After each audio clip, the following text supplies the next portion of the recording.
The Assembly will hear an address by His Excellency Zoran Milanović, President of the Republic of Croatia. I request protocol to escort His Excellency and invite him to address the Assembly.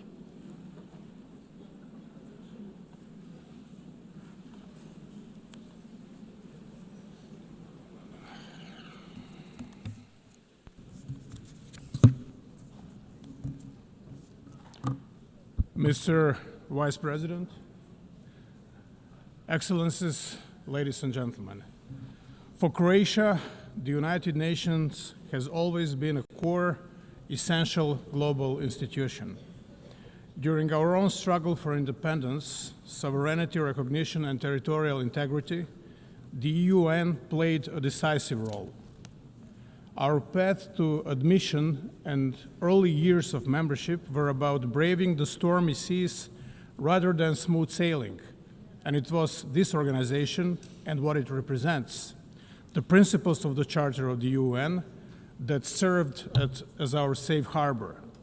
I believe this experience proved productive for both Croatia and the UN and has provided many lessons for the future, including on how to successfully end a complex war and conduct peaceful territorial integration and reintegration. Today, the international community faces daunting challenges.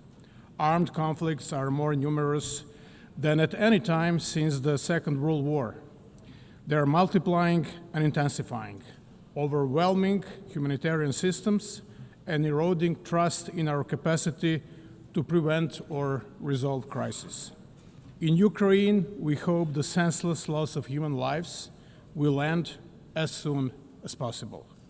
We welcome recent diplomatic efforts and encourage inclusive dialogue that can restore peace. Beyond Europe, other regions faced devastating crises. In Gaza, tens of thousands of women and children, human beings after all, or before all, have been killed and are being killed. Millions live without safety, food, medicine, and basic human dignity. This is worse than a mere war. It's a carnage, and we urgently call for it to end, for safe delivery of aid, especially to children, and for the release of all hostages.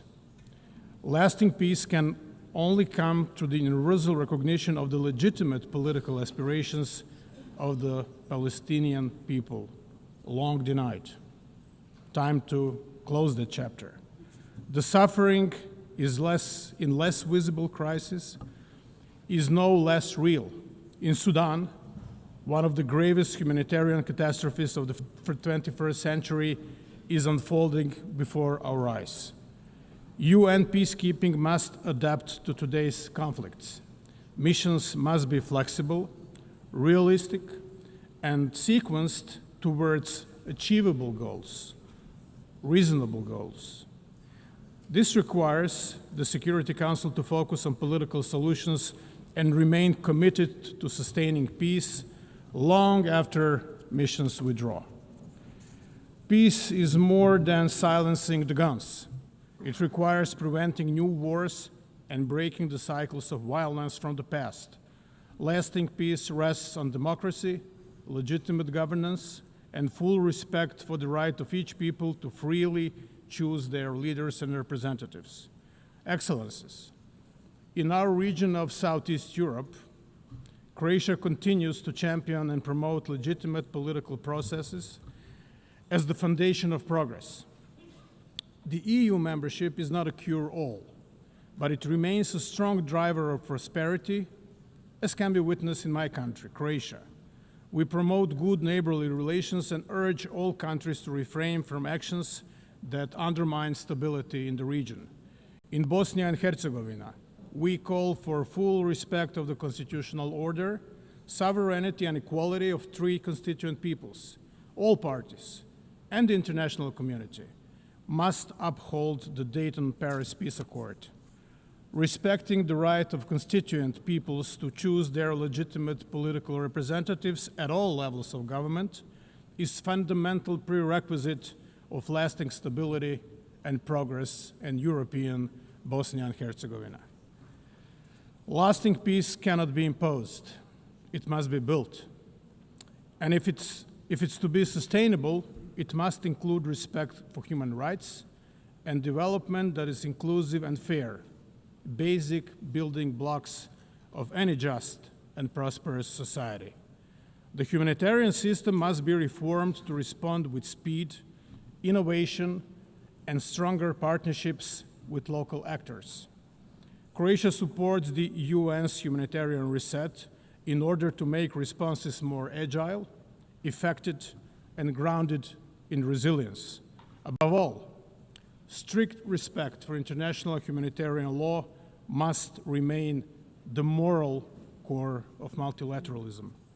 In Croatia, decades after the homeland war, 3 decades, 3.5 decades, families still search for 1,744 missing loved ones.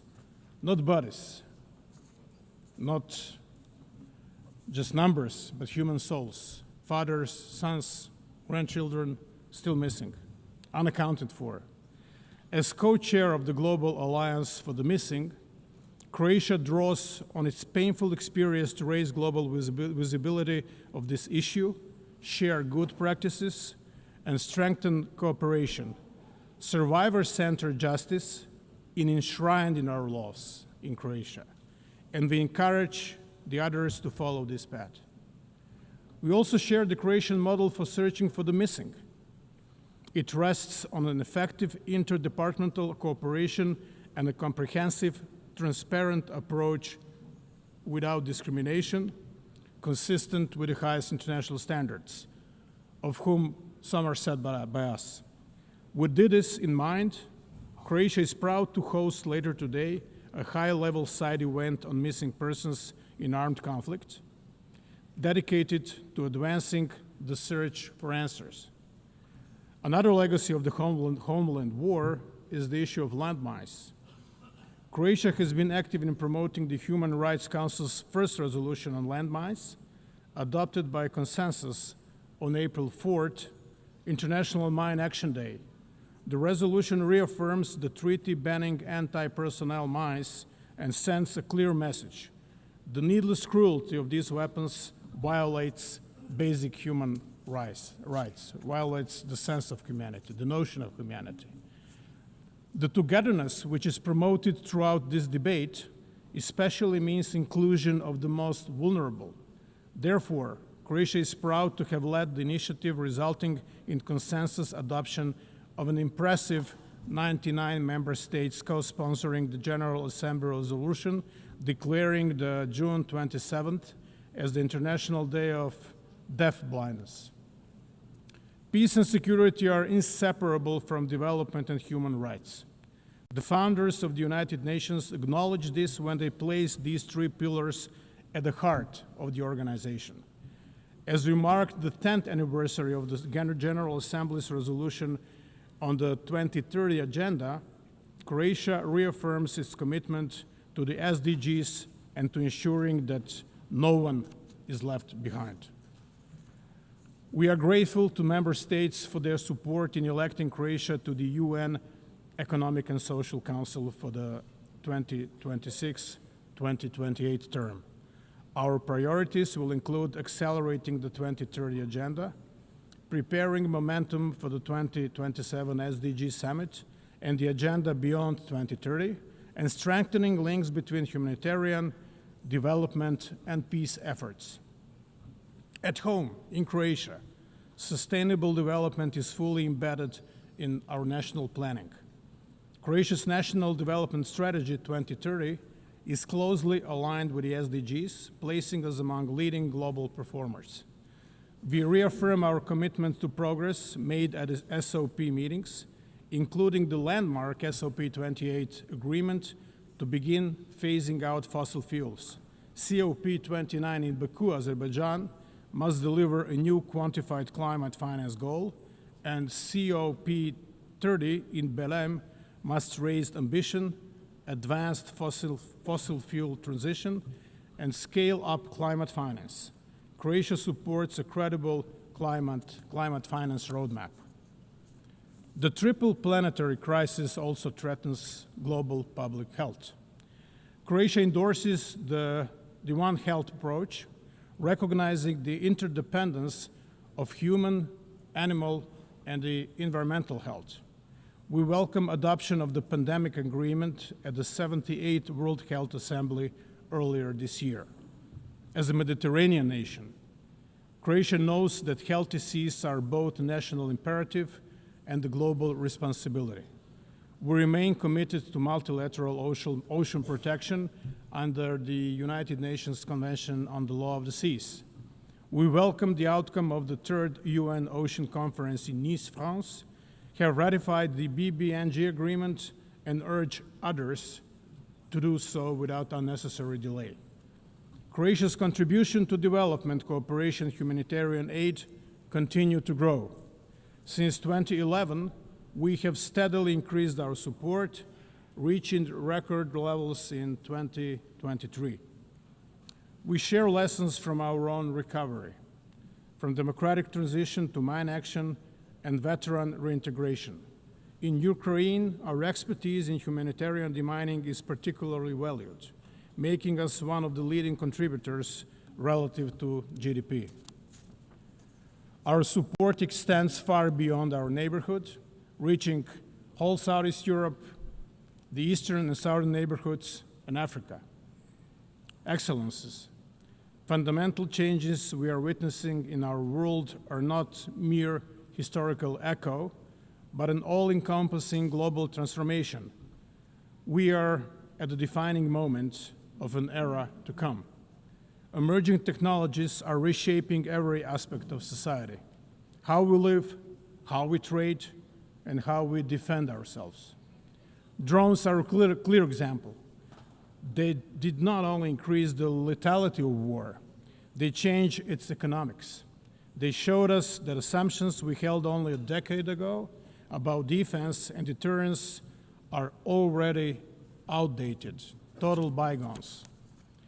This disruption brings danger, but also opportunity.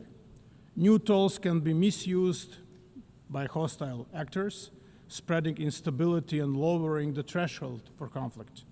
But the same tools, used responsibly, can strengthen our defenses, improve disaster response, and drive economic growth. Artificial intelligence, cyber capabilities, space technologies, robotics, each can be a threat or a solution. The choice is ours. We need to rethink security, not only nationally but globally. Rules, safeguards, and cooperation must keep pace with innovation.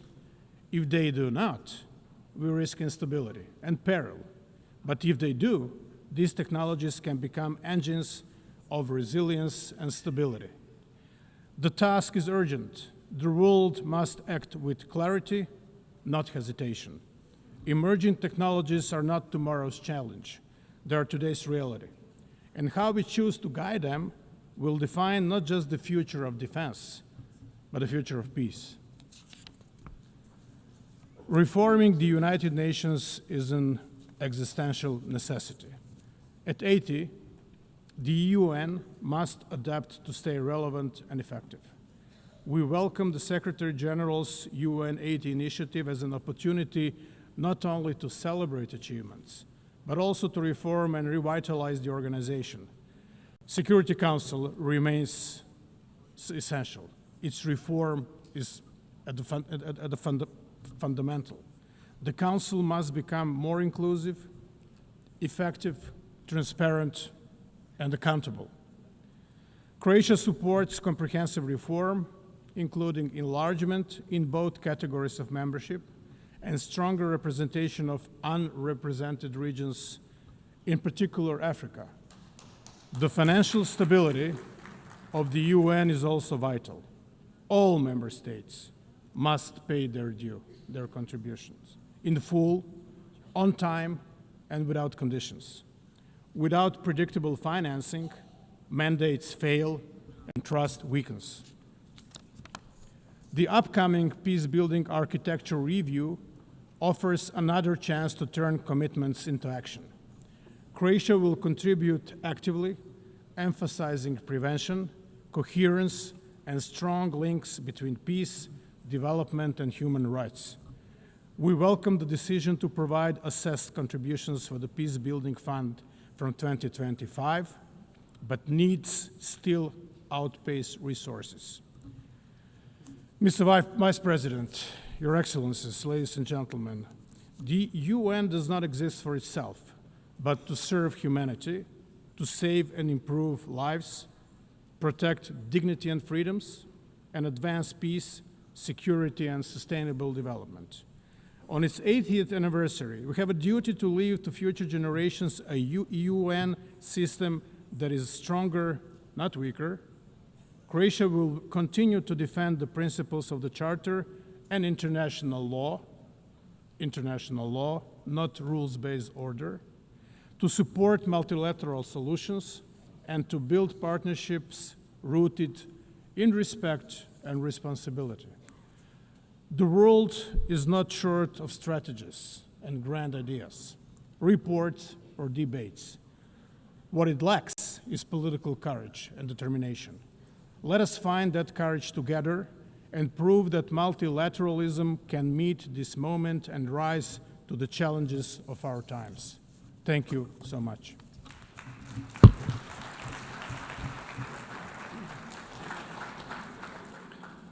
On behalf of the Assembly, I wish to thank the President of the Republic of Croatia. The Assembly will hear an address by His